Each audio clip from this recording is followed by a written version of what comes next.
নমস্কাৰ মাননীয় মুখ্যমন্ত্ৰী মহোদয় হিমন্ত বিশ্ব শৰ্মা ডাঙৰীয়া। যোৱা ৰাতি জাপানৰ টকিঅ'ৰ পৰা আপুনি ভিডিঅ' কনফাৰেন্সৰ জৰিয়তে থাইলেণ্ডৰ পুঁজিপতি বণিক গোষ্ঠীক CP গ্ৰুপক অসমত গাহৰি পালন কৰিবলৈ দিয়াৰ উদ্দেশ্যেৰে যি আলোচনাত মিলিত হ'ল তথা সমগ্ৰ উত্তৰ পূৰ্বাঞ্চলৰ গাহৰি বজাৰখন তেওঁলোকক হাতত অৰ্পণ কৰাৰ উদ্দেশ্যেৰে আপুনি এডভান্টেজ আসামৰ জৰিয়তে তেওঁলোকক যি নিমন্ত্ৰণ জনালে ইয়াৰ লগে লগে সমগ্ৰ অসমৰ গাহৰি পালকসকলৰ বুকুত আপুনি এটা প্ৰকাণ্ড একুৰা জুই জ্বলাই দিলে। আপুনি ইয়াৰ পূৰ্ব অনুমান আগতীয়াকৈ কৰা ভাল মহোদয়। অকল অসমৰে নহয় সমগ্ৰ ভাৰতবৰ্ষৰ গাহৰি পালকসকল তথা গাহৰি ব্যৱসায়ৰ লগত জড়িত সৰু বৰ সকলো ব্যৱসায়ী তথা পালকসকলৰ মনত আপুনি যি আঘাত আনিলে এই আঘাতৰ কিন্তু হাও আপোনাৰ গাত বাৰুকৈয়ে লাগিব। মহোদয় আপুনি কৰিব লাগিছিলে কি আৰু কৰি আছে কি? আপোনাক সেইকাৰণে অসমৰ জনতাই আপোনাক পথাৰ আমাৰ বজাৰ আমাৰ বুলি কোৱাৰ পিছত আপোনালোকক সেইকাৰণে আপোনালোকৰ চৰকাৰ গঠন কৰাইছিলে নেকি? সেইকাৰণে আপোনাক মুখ্যমন্ত্ৰী পাতিছিলে নেকি যে বিদেশী পুঁজিপতি বণিক গোষ্ঠীৰ হাতত অসমৰ বজাৰখন অসমৰ পশুপালন এই গাহৰি পালন ব্যৱস্থা কুকুৰা পালন ব্যৱস্থা আপুনি তেখেতসকলৰ হাতত অৰ্পণ কৰিব। বিশেষকৈ আপুনি অসমৰ গাহৰি পালকসকলৰ লগত আলোচনা কৰিলে কেইদিন? আপুনি 5 মিনিট সময় এটা দিবলৈ আপোনাৰ ওচৰত সময় নাই। আপুনি অসমৰ সমগ্ৰ গাহৰি পালকসকলক একেলগে মাতি আনি আপুনি 1 ঘণ্টা 2 ঘণ্টাৰ বাবে আলোচনা কৰক। তাৰপিছত আপুনি সিদ্ধান্ত লওক যে আপুনি কি কৰা উচিত আৰু কি কৰা অনুচিত। কাৰণ প্ৰকৃত গাহৰি পালকসকলেহে জানে যে গাহৰি পালনত আচলতে অসমত সমস্যা হৈ আছে কি আৰু ইয়াৰ সমাধান সূত্ৰ কি। সেয়েহে পুনৰবাৰ আপোনাক মই অনুৰোধ কৰিছোঁ আপুনি সমগ্ৰ অসমৰ গাহৰি পালকসকলক এখন মুকলি মঞ্চলৈ মাতক আৰু তাত আপুনি দিনজোৰা কাৰ্যসূচীৰে সকলোৰে লগত আলোচনা কৰক আৰু আলোচনাৰ অন্তত আপুনি সিদ্ধান্ত লওক আচলতে কৰিব লাগে কি আৰু আপুনি কৰিব বিচাৰিছে কি। এই পুঁজিপতি বণিক গোষ্ঠীসকলক আপুনি মাতি আনি অসমৰ বজাৰখন গতাই দি অসমত গাহৰি পালন কৰিবলৈ দি সেই গাহৰিসমূহ ক'লৈ বিক্ৰী কৰিব? আমাৰ বজাৰখনে দখল কৰিব তেখেতসকলে, পিছত আমাৰ ইয়াত থলুৱা পালকসকলে গাহৰি উৎপাদন কৰিব নোৱাৰা এটা অৱস্থা হ'ব। কাৰণ আমি বিভিন্ন কোম্পানীসমূহক আমি দেখি আহিছোঁ যিহেতু ব্ৰইলাৰ ক্ষেত্ৰত আমাৰ থলুৱা পালকে কেতিয়াও নিজাববীয়াকৈ ব্ৰইলাৰ উৎপাদন কৰিব নোৱাৰা হ'ল আৰু অন্যান্য আমাৰ থলুৱা যিসমূহ দোকানী আছিল সেই দোকানীসমূহো আজিকালি এই বৃহৎ শ্বপিং মলবোৰ অহাৰ পিছৰে পৰা দোকানবিলাকৰ তথৈবচ অৱস্থা আৰু তেওঁলোকে দোকান পোহাৰ বন্ধ কৰি হাজিৰা কৰিবলগীয়া এটা অৱস্থা হৈছে। গতিকে মহোদয় আপুনি এই সময় থাকোঁতে এই সিদ্ধান্ত বাতিল কৰক। কোনো কাৰণতে আপুনি এডভান্টেজ আসামৰ জৰিয়তে তেখেতসকলক অসমত ৰঙা দলিচা পাৰি নিদিব। ইয়াৰ পিছতে আপোনাক মই ক'ব বিচাৰিছোঁ আমি সদৌ অসম গাহৰি পালক সন্থাই তথা আমাৰ থলুৱা গাহৰি পালকসকলে পূৰ্বৰে পৰাই বহিৰাজ্যৰ গাহৰিকে অসমত বিৰোধিতা কৰি আছে। তেনেস্থলত আপুনি বিদেশী গাহৰি আকৌ বিদেশৰ পালকক গাহৰি ইয়াত উৎপাদন কৰিবলৈ দিয়াৰ কথা কি হতেৰে চিন্তা চৰ্চা কৰিছে? আৰু এই মুহূৰ্তৰ খবৰ অনুসৰি তেখেতসকলে বজাৰ ছাৰ্ভেৰ কাৰণে ইতিমধ্যে বৰ্ণিহাটত গৈছে। ইয়াৰ পিছত ডাউকি যাব, মেঘালয় যাব আৰু আমাৰ নাগালেণ্ডৰ বিভিন্ন বজাৰসমূহ তেখেতসকলে পৰিভ্ৰমণ কৰাৰ কথা আমি গম পাইছোঁ। গতিকে আপুনি চিন্তা কৰক, উত্তৰ পূবতে গাহৰি বৃহৎ বজাৰখন আছে আৰু এই উত্তৰ পূবৰ বজাৰখনকে তেওঁলোকে ছাৰ্ভে কৰি ফুৰিছে। গতিকে ইয়াতে উৎপাদন কৰি ইয়াতে বিক্ৰী কৰিব। আমাৰ অসমত ইমান গাহৰি উৎপাদন আছে যে আমি যদি নাগালেণ্ড, মেঘালয় আৰু অৰুণাচললৈ যদি আমি গাহৰি বিক্ৰী নকৰোঁ, পঠাব যদি নোৱাৰোঁ, তেনেহ'লে অসমত আমি 150 টকা কেজি গাহৰি মাংস বিক্ৰী কৰিব লাগিব। গাহৰি উৎপাদন কৰি আমি অসমত কেতিয়াও লাভৱান হ'ব নোৱাৰিম যদিহে আমি বহিৰাজ্যলৈ বা ওচৰ চুবুৰীয়া আমাৰ ৰাজ্যকেইখনলৈ যদি আমি পঠাব নোৱাৰোঁ। তেনেস্থলত আৰু বিদেশী কোম্পানীক আনি অসমত গাহৰি উৎপাদন কৰোৱাৰ অৰ্থটো কি? গতিকে আমি যিহেতু আমি বজাৰখন ভালদৰে নাপাওঁ, আমি উচিত মূল্যটো নাপাওঁ, যাৰ বাবে আমি বহিৰাজ্যৰ গাহৰি পঞ্জাৱ হাৰিয়ানাৰ গাহৰি অসমৰ মাজেদি বা অসমত প্ৰৱেশ কৰাত আমি বাধা আৰোপ কৰোঁ যিহেতু ASFৰো কথা লগতে আছে। গতিকে আমি যিহেতু আমাৰ উত্তৰ পূৰ্বাঞ্চলৰ নাগালেণ্ড, মেঘালয়, অৰুণাচল এইসমূহে আমাৰ বজাৰ আৰু সেই বজাৰসমূহত তেখেতসকলে ছাৰ্ভে কৰিবলৈ গৈছে, তেনেহ'লে আমি অসমত আমি পালন কৰি থকা গাহৰিসমূহ ক'ত বিক্ৰী কৰিম? মহোদয় এই কথাবোৰ আপুনি ভালদৰে চিন্তা চৰ্চা কৰা ভাল। যিহেতু অসমত গাহৰি যথেষ্ট উৎপাদন আছে, আপোনালোকৰ চৰকাৰে বিশেষ সহায় নকৰিলেও আমাৰ পালকসকলে একক প্ৰচেষ্টাৰে এই গাহৰি উৎপাদন কৰি আছে আৰু অনাগত দিনতো কৰি থাকিব। আপোনালোকক অকণমান সহায় বিচাৰি গ'লোঁ কাৰণে আপোনালোকক আমি ক'লোঁ যে উন্নত মানৰ আমাক সঁচ আনি দিয়ক। যিহেতু ইনব্ৰিডিঙৰ সমস্যাৰে আমাৰ গাহৰিসমূহ জৰ্জৰিত হৈ পৰিছে, আমাৰ পালকসকলৰ উৎপাদন ক্ষমতা সিমান বৃদ্ধি হোৱা নাই। আপুনি সঁচ আনি দিয়ক আমাক, বিদেশৰ পৰা সঁচ আনি কি অসমত তেনেকুৱা নাই নেকি যে নিউক্লিয়াছ ফাৰ্ম স্থাপন চলাই নিব পৰা কোনো এজন ব্যক্তি নাই নেকি?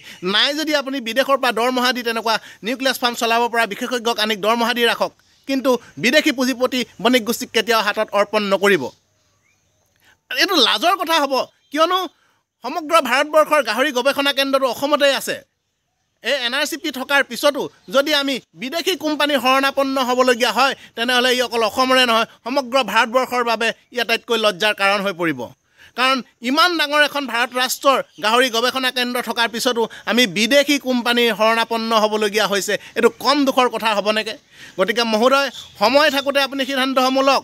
যিহেতু তেখেতসকলৰ উদ্দেশ্য এটা নহয়, তেখেতসকলে নিউক্লিয়াছ ফাৰ্ম কৰাৰ কথা কয়, তেখেতসকলে দানা কোম্পানী গঠন কৰাৰ কথা কয়, তেখেতসকলে ব্ৰিডিং ফাৰ্ম কৰাৰ কথা কয়, তেখেতসকলে মাল্টিপ্লাই ফাৰ্মৰ কথাও কৈছে, আৰু তেখেতসকলে গাঁৱে গাঁৱে ক্ষুদ্ৰ ক্ষুদ্ৰ আকাৰত ফেটেনিং ফাৰ্ম কৰাৰ কথাও কৈছে। গতিকে সকলো বজাৰ ব্যৱস্থা, সকলো গাহৰি উৎপাদন ব্যৱস্থাটো তেখেতসকলে লৈ ল'ব, গ্ৰাস কৰি পেলাব। আৰু অসমৰ এই থলুৱা গাহৰি পালকসকলে তেতিয়া কি কৰি খাব? এই হাজাৰ হাজাৰ লক্ষ লক্ষ, আপুনি আচলতে ইয়াক আপুনি তথ্যসমূহ উলিয়াই লওক। আচলতে কিমান গাহৰি পালকে নিজৰ জীৱন জীৱিকা হিচাপে গাহৰি পালনটোকে বাছি লৈছে, কিমান যুৱক যুৱতীয়ে। গতিকে আপোনাক মই ইয়াত য'ত খাৰা হৈ আছোঁ, মোৰ ফাৰ্মৰ পৰা মাত্ৰ 50 মিটাৰ দূৰতে আমাৰ গাঁৱৰ দাদা এজনৰ ফাৰ্ম। ইয়াৰ পৰা 200 মিটাৰ দূৰত দগাঁৱত প্ৰায় 15খনমান ফাৰ্ম আছে, 15জনমান পালক আছে। দুৱৈগাঁৱত মাত্ৰ ইয়াৰ পৰা মোৰ 300 মিটাৰমান হ'ব, তাতো প্ৰায় 8-10খন সুন্দৰ আকাৰৰ ফাৰ্ম আছে। ইয়াৰ সমান্তৰালভাৱে মিঠাপুখুৰী, বোকাবিল, দগাঁও, লুথুৰিচেতিয়া, বৰকুৰিচেতিয়া, এই মোৰ 1 কিলোমিটাৰ যিটো ব্যাসাৰ্ধ হ'ব, 1 কিলোমিটাৰ ব্যাসাৰ্ধতে 50জনতকৈ অধিক, প্ৰায় 70খনমান গাহৰি ফাৰ্ম আছে, যিসকলে সেই গাহৰি পালনৰ জৰিয়তে নিজৰ জীৱন জীৱিকা চলাই নিছে। গতিকে এই মোৰ 1 কিলোমিটাৰ ব্যাসাৰ্ধতে যদি আমি 50-60জন যদি আমি গাহৰি পালক আছোঁ, আৰু অকল সেই গাহৰি পালনকে আমি জীৱিকা হিচাপে বাছি লৈছোঁ, তেনেহ'লে সমগ্ৰ অসমত কিমান থাকিব পাৰে আপুনি এবাৰ চিন্তা কৰক। গতিকে এই পালকসকলে কি কৰি খাব? এই পালকসকলৰ মুখৰ ভাতখিনি আপুনি কিয় কাঢ়ি খাব বিচাৰিছে, সেইটো কথা বুজি নাপালোঁ। মাত্ৰ আমি গাহৰি পালন বিষয়টোতে আপোনাক ক'ব বিচাৰিছোঁ, যিহেতু অসমত গাহৰি পালন যথেষ্ট আছে, গাহৰি পালক যথেষ্ট আছে, যথেষ্ট গাহৰি উৎপাদন হৈ আছে, আৰু আমি চুবুৰীয়া ৰাজ্যসমূহ নাগালেণ্ড, মেঘালয়, অৰুণাচলৰ বজাৰসমূহ আমি আধা তাৰ বজাৰসমূহ আমি দখল কৰি আছোঁ। আৰু আমাৰ এই বজাৰসমূহ যাতে কোনো কাৰণতে সেই পুঁজিপতি বণিক গোষ্ঠীসকলে দখল কৰিব নোৱাৰে, আৰু আমি যাতে ইয়াত কোনো কাৰণতে গাহৰি উৎপাদন কৰিব নোৱাৰা এটা পৰিৱেশলৈ সৃষ্টি নহয়, তাৰ বাবে আপোনাক বিনম্ৰভাৱে অনুৰোধ জনাইছোঁ। গতিকে আপুনি সময় থাকোঁতে চিন্তা কৰক যে আমাৰ এই পালকসকলৰ এই সমস্যা যিখিনি আছিল সেইখিনি সমাধান কৰিবনে, নে আপুনি সেই বণিক গোষ্ঠীৰ হাতত অসমৰ বজাৰখন এৰি দিব? কাৰণ সেই আপোনালোকৰ নেতা আমোলা বিষয়া যিসকল আছে, তেওঁলোকে আমাৰ কথাবিলাক শুনি আমনি পায়। আমি কৈছোঁ যে আমাক ইঞ্চুৰেঞ্চৰ ব্যৱস্থাটো কৰি দিয়ক, আপোনালোকক আমি কৈছোঁ যে আমাক উন্নত মানৰ সঁচ আনি দিয়ক, আপোনালোকক আমি কৈছোঁ যে কচাইখানাৰ সুব্যৱস্থা কৰক, আপোনালোকক কৈছোঁ যে আমি যে AI আৰ্টিফিচিয়েল ইনষ্টেমিনেশ্যনৰ ব্যৱস্থাও সুব্যৱস্থা কৰি দিয়ক।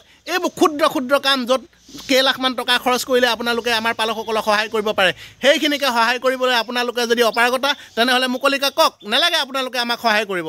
আমি একক প্ৰচেষ্টাৰে আমাৰ সদৌ অসম গাহৰি পালক সন্থাৰ পালকসকলে অসমৰ ৰাইজক লগত লৈ আমি আগবাঢ়ি যাম। গতিকে আপোনালোকে কিন্তু যদি আমাক সহায় কৰিব নোৱাৰে, কিন্তু আমাৰ অধিকাৰ, আমাৰ বজাৰ, আমাৰ পথাৰ আমাৰ পৰা কাঢ়ি নিয়াৰ প্ৰয়াস আপোনালোকে নকৰিব। গতিকে মুখ্যমন্ত্ৰী মহোদয়, আমি এতিয়া এনেকুৱা লাগিছে যে কি কাৰণে মই বিজেপি চৰকাৰক ভোট দিছিলোঁ, কি কাৰণে আপোনাক ভোট দিছিলোঁ, কি কাৰণে আপোনাক মুখ্যমন্ত্ৰী বনাইছিলোঁ, আজি মোৰ দুখ লাগিছে। আপুনি শিৱসাগৰলৈ আহোঁতে যেনেদৰে আপোনাক আমি আদৰি আনিছিলোঁ, আজি মোৰ দুখ লাগিছে যে আপোনাক কিয় আমি আদৰি আনিবলৈ গৈছিলোঁ। গতিকে আপুনি সময় থাকোঁতে চিন্তা চৰ্চা কৰক। আপোনাক বহুত বহুত বহুত বেছি মানুহে আশা কৰি অসমৰ মুখ্যমন্ত্ৰী পাতিছিলে। গতিকে এই অসমৰ থলুৱা পালকসকলৰ মুখৰ ভাতখিনি আপুনি কাঢ়ি ল'বলৈ প্ৰয়াস নকৰিব। আপুনি সময় থাকোঁতে সিদ্ধান্ত লওক, কোনো কাৰণতে যাতে এডভান্টেজ আছামৰ জৰিয়তে অন্ততঃ পশুপালন ব্যৱস্থাবোৰ যাতে কোনো বহিৰ্জাতিক কোম্পানীক আপুনি যাতে অৰ্পণ নকৰে, তাৰ বাবে আমি বিনম্ৰভাৱে অনুৰোধ জনাইছোঁ।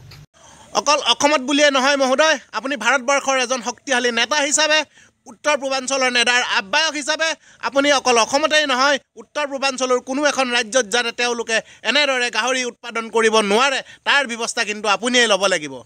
গতিকে মহোদয়, আপুনি বুজা ভাল যে আপোনাৰ পশুপালন বিভাগেও নিবিচাৰে যে অসমত ক্ষুদ্ৰ ক্ষুদ্ৰ অসংখ্য গাহৰি ফাৰ্ম থাকক বা পালক সৰহ হওক, তেওঁলোকে নিবিচাৰে। কাৰণ তেওঁলোকৰ পালকৰ সংখ্যা বৃদ্ধি হ'লে তেখেতসকলৰ সমস্যা হয়, কাৰণ আমি তেখেতসকলৰ লগত কথা পাতি সেইখিনি অনুমান কৰিব পাৰিছোঁ। তেওঁলোকে বিচাৰে যে অসমত খুব বেছি 4 বা 5খন ফাৰ্ম হওক, আৰু সেই 4-5খন ফাৰ্মেই যাতে গোটেই বজাৰসমূহ দখল কৰক, গোটেই অসমৰ গাহৰি মাংসৰ উৎপাদনৰ ব্যৱস্থাটো অকল সেই 4-5খন ফাৰ্মে লওক। আৰু এই বহুজাতিক কোম্পানীবিলাকে আহিলে আপুনি নিশ্চয় অনুমান কৰিব পাৰিছে যে তেওঁলোকে খুব বেছি 3 পৰা 5খন ফাৰ্ম অসমত কৰিলে সমগ্ৰ অসমত যিমান গাহৰি লাগে সকলোখিনি তেখেতসকলে উৎপাদন কৰি পেলাব। তেতিয়াহ'লে আমাৰ এই যি লক্ষ লক্ষ গাহৰি পালকে ক্ষুদ্ৰ ক্ষুদ্ৰ আকাৰে ফাৰ্ম কৰি নিজৰ জীৱন জীৱিকা ঘৰ সংসাৰ চলাই নিছে, এইবোৰ সম্পূৰ্ণৰূপে বন্ধ হৈ পৰিব। গতিকে আপোনাক মহোদয় বাৰে বাৰে কাতৰভাৱে অনুৰোধ কৰিছোঁ যাতে কোনো কাৰণতে যাতে এই বহুজাতিক কোম্পানীসমূহক আপোনালোকে অসমত স্থান নিদিয়ে। অকল এই বুলিয়ে নহয়, কোনো কোম্পানীৰ জৰিয়তে যাতে অসমত সৰু বৰ আকাৰত যাতে কোনো বহিৰাজ্যৰ কোম্পানীয়ে হওক, বহিৰাজ্যৰ ব্যক্তি আহিয়ে হওক অসমত যাতে ফাৰ্ম বনাই অন্ততঃ পশুপালন ব্যৱস্থাটোত যাতে প্ৰৱেশ কৰিব নোৱাৰে, তাৰ বাবে আপোনালোকে ব্যৱস্থা লওক।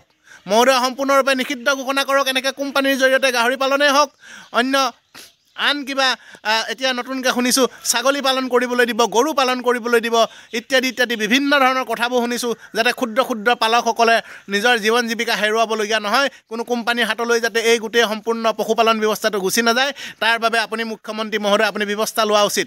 গতিকে আপোনাক অনুৰোধ কৰিছোঁ আপুনি খুব তৎক্ষণাত ইয়াৰ ওপৰত ব্যৱস্থা লওক, আপুনি সিদ্ধান্ত লওক, আৰু এই যি সিদ্ধান্ত লৈছে এডভান্টেজ আছামলৈ তেখেতসকলক নিমন্ত্ৰণ কৰিছে যাতে ইয়াক আপুনি সম্পূৰ্ণৰূপে বাতিল কৰে, তাৰ বাবে আপুনি ঘোষণা কৰক। গতিকে মহোদয় আপোনাৰ ওপৰত খুব আশা ৰাখি আমি এইখিনি বক্তব্য ৰাখিলোঁ। আশা কৰিম আপুনি অসমৰ ক্ষুদ্ৰ ক্ষুদ্ৰ গাহৰি পালকসকলৰ জীৱন জীৱিকা মুখৰ ভাত যাতে কাঢ়ি নাখায়। ধন্যবাদ।